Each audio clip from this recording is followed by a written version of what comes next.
কার সম্মান বেশি হবে?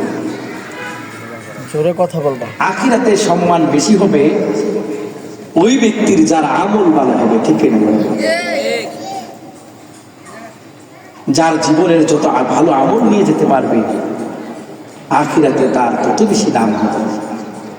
এই জন্য দুনিয়ার সবটুকুন সময় আপনি আমি যদি যেভাবে পাই, এটুকুন সময় যেন আমার ভালোভাবে কাজে লাগে।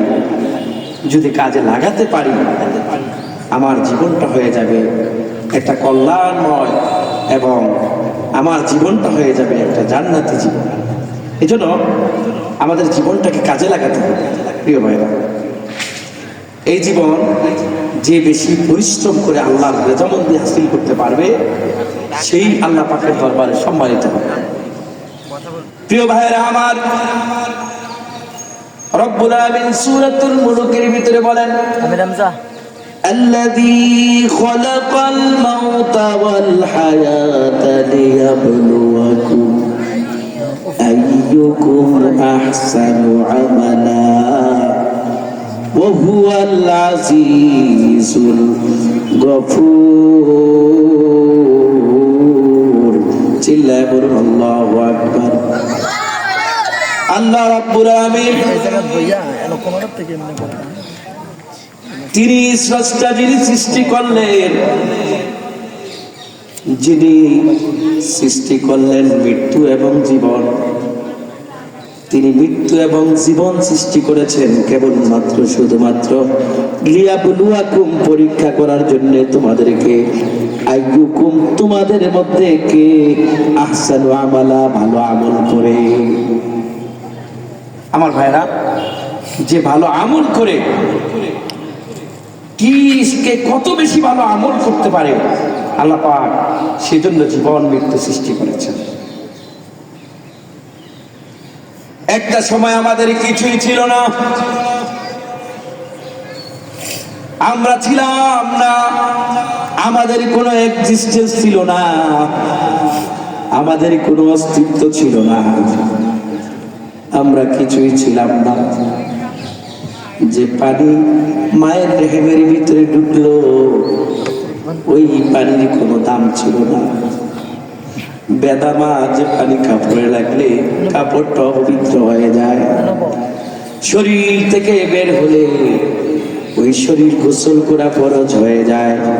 আমার ভাইয়েরা, এরকম একটা বেদামা কম দামা পানি থেকে যিনি সৃষ্টি করলেন তিনি আপনার আমার রব, ঠিক কিনা বলেন? ওই রব আমাকে আপনাকে মায়ের পেটের হেমের ভিতরে আমাকে আপনাকে তিলে তিলে বড় করলেন। তিনি আমাদেরকে তিলে তিলে বড় করলেন, তিনি আমাদেরকে মায়ের রেহেমের ভিতরে রাখলেন। কত সুন্দর প্রতিষ্ঠান করে দুনিয়াতে আসার আগে তিনি আমার মায়ের বুকে খাদ্যের ব্যবস্থা করে দিলেন। শুধু তাই নয় আমার ভাইয়েরা, দুনিয়াতে যখন আসলাম ওয়া ওয়া করে চিৎকার করলাম, আমি বুঝতাম না আমার কি করা লাগবে। তিনি আমাকে বুঝাই দিলেন, তোমার মায়ের দুধ খাওয়া লাগবে।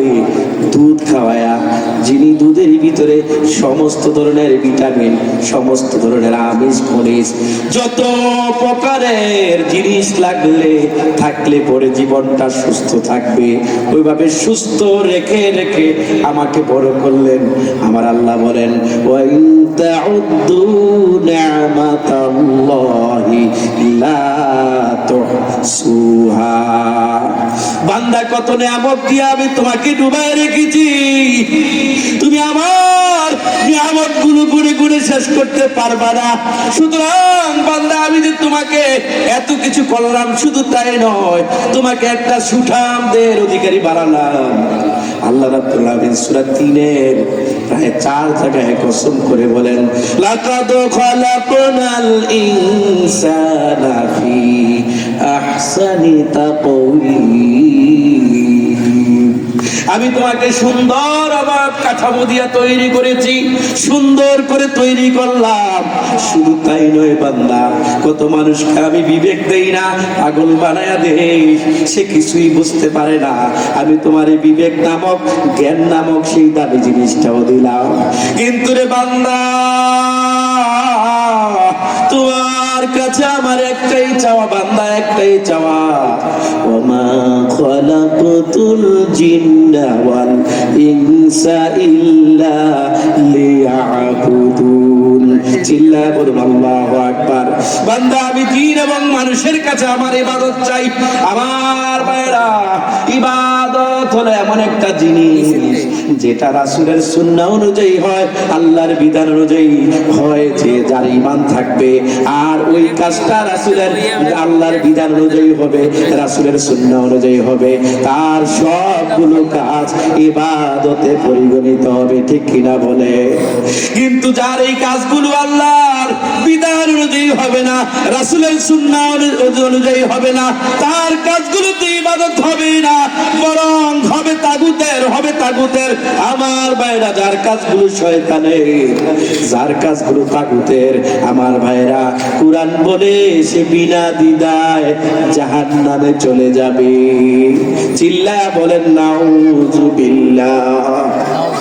আমার ভাইরা, আলোচনার সময় খুব কম, আমি বুঝাতে চাইলাম আল্লাহ রাব্বুল আলামিন এত কিছু আপনাকে আমাকে দিলেন, এত কিছু আপনারা আমার জন্য করলেন। ওই মালিক চায় আমরা যেন নিখুঁত ভাবে মালিকের জন্য জীবনটাকে, মালিকের জন্য জীবনটাকে বিসর্জন করে দেই।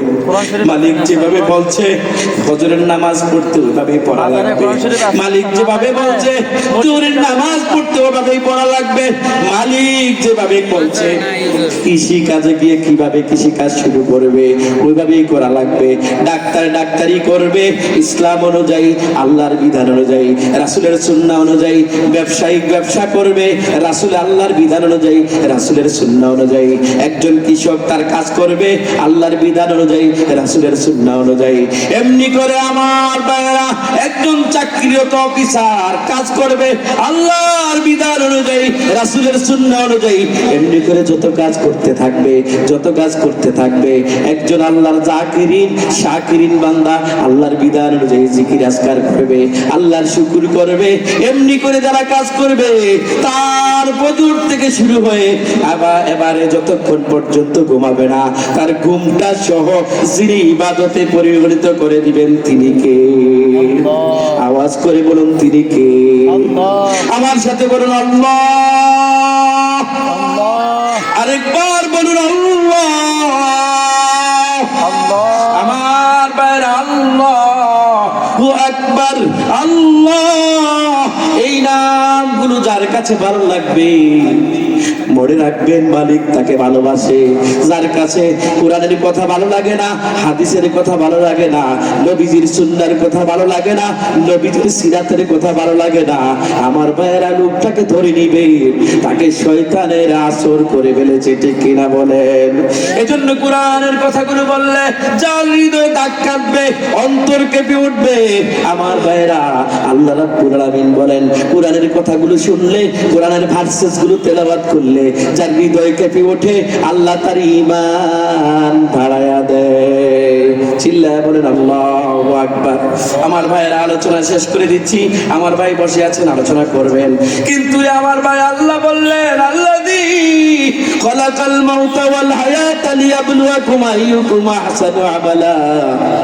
আল্লাহ মৃত্যু এবং জীবন সৃষ্টি করেছে। আল্লাহ চায় বান্দা কত সুন্দর করে আমল করে, বান্দা কত বেশি সুন্দর করে আল্লাহর ইবাদত করতে পারে। ঠিক কিনা বলেন? আপনি মুসলমান, আপনি ইমানদার, নামাজ আদায় করবেন, একজন আরেকজনের সাথে কম্পিটিশন করবেন, কত সুন্দর করে বিনয়ের সাথে, নম্রতার সাথে নামাজ আদায় করা যায়। ঠিক কিনা বলেন? আপনি যাকাত দিবেন, যাকাতের হক আদায় করে যাকাত দেয়া লাগবে। আপনি রোজা রাখবেন, রোজার হক আদায় করে রোজা রাখা লাগবে। আপনার ইবাদতটা যেন গ্রহণযোগ্য হয়, অ্যাকসেপ্টেবল হয়, আপনার ইবাদতটা যেন আল্লাহ খুশি হয়। ঠিক কিনা বলেন? এজন্য আমার ভাইরা, কোন ইবাদত লোক দেখানো হওয়া যাবে না, সবগুলো ইবাদত হওয়া লাগবে আমার আল্লাহর জন্য। এজন্য আমার আল্লাহ বলে দিয়েছেন, হে নবী আপনি বলুন, ইন্নাস সালাতি ওয়া নুসুকি ওয়া মাহইয়ায়া ওয়া মামাতি লিল্লাহি রাব্বিল আলামিন। নিশ্চয়ই আমার নামাজ, নিশ্চয়ই আমার কুরবানি, নিশ্চয়ই আমার নামাজ, আমার কুরবানি, আমার জীবন, আমার মৃত্যু কার জন্য? চিল্লায় বলেন কার জন্য? চিল্লায় বলেন আল্লাহর জন্য। আমার ভাইরা, আমার ভাইরা, আজকের মাহফিল থেকে এটাই আমাদেরকে শিক্ষা দিতে হবে।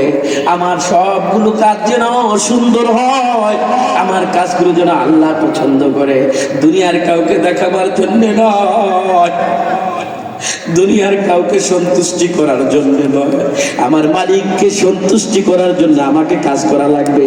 যে মালিককে সন্তুষ্টি করার জন্য কাজ করতে পারবে, আল্লাহ তার হিসাব সহজ করে দিবে, ডান হাতে আমলনামা দিবে, আল্লাহর ডেকোরেটেড জান্নাত তার জন্য আল্লাহ ওয়াদা করেছে। আমার ভাইরা, কর্তৃপক্ষকে আমি ধন্যবাদ জানিয়ে আমার প্রিয় ভাইয়ের জন্য আমি ছেড়ে দিচ্ছি, কারণ এতটুকু সময় যে আমি পেয়েছি আমরা সকলে বলি আলহামদুলিল্লাহ। এটাও একটা রিজিক, একজন আরেকজনের রিজিক মানে নষ্ট করা ঠিক না, ঠিক কিনা বলেন? সেজন্য আমার ভাইরা, আমার এই কথাগুলো, দিনই কথাগুলো থাকলো, আল্লাহ যেন আমার ইবাদতটা কবুল করে, আমার ইবাদতটা যেন কত সুন্দর হয়, আমার নামাজটা যেন সুন্দর হয়, আমার সবগুলো ইবাদত যেন সুন্দর হয়। আর ইবাদতগুলো যদি সুন্দর হয় তাহলে আল্লাহ অ্যাকসেপ্ট করবে, আর আল্লাহ যদি আমার ইবাদতগুলো পছন্দ করে, অ্যাকসেপ্ট করে, আল্লাহ সুবহানাহু ওয়া তাআলা আমাদেরকে আল্লাহর ডেকোরেটেড সুন্দর অবর্ণনীয় যে জান্নাতের তুলনা হয় না এমন জান্নাত আল্লাহ আমাদেরকে দিয়ে দিবে। আল্লাহ যেন সকলকে, ইন্তেজামিয়া কমিটিকে এবং সবাইকে জান্নাত দান করে, সকলের জন্য দোয়া করে। আমি নিজের জন্য দোয়া চাই।